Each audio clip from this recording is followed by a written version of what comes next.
Chapter 29.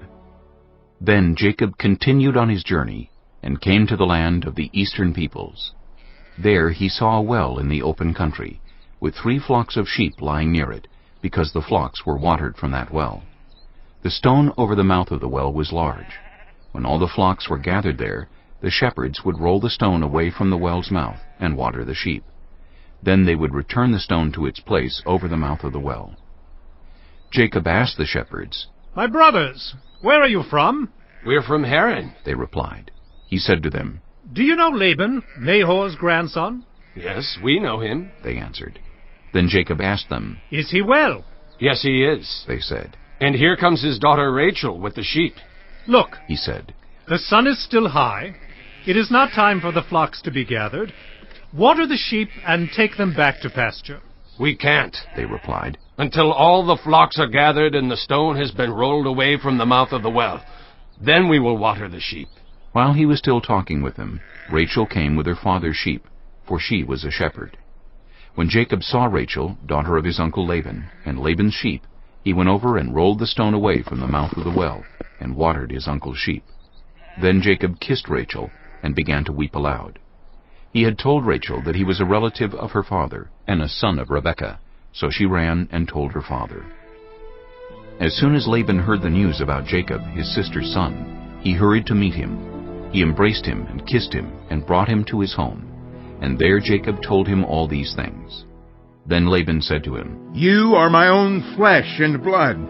After Jacob had stayed with him for a whole month, Laban said to him, "Just because you are a relative of mine, should you work for me for nothing?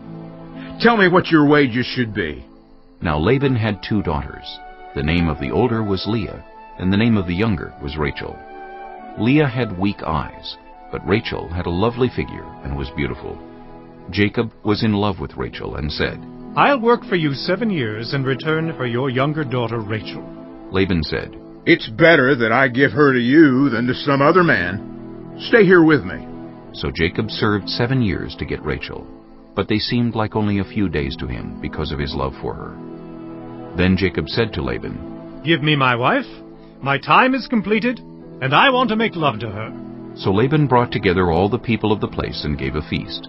But when evening came, he took his daughter Leah and brought her to Jacob, and Jacob made love to her. And Laban gave his servant Zilpah to his daughter as her attendant. When morning came, there was Leah. So Jacob said to Laban, "What is this you have done to me? I served you for Rachel, didn't I? Why have you deceived me?" Laban replied, "It is not our custom here to give the younger daughter in marriage before the older one.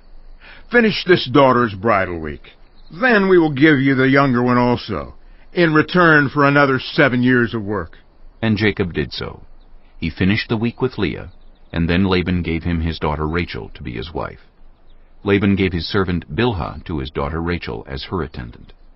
Jacob made love to Rachel also, and his love for Rachel was greater than his love for Leah. And he worked for Laban another 7 years. When the Lord saw that Leah was not loved, he enabled her to conceive, but Rachel remained childless. Leah became pregnant and gave birth to a son. She named him Reuben, for she said, "It is because the Lord has seen my misery. Surely my husband will love me now."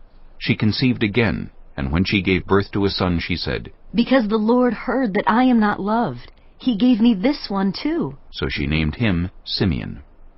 Again she conceived, and when she gave birth to a son, she said, "Now at last my husband will become attached to me, because I have borne him 3 sons." So he was named Levi. She conceived again, and when she gave birth to a son, she said, "This time I will praise the Lord." So she named him Judah. Then she stopped having children.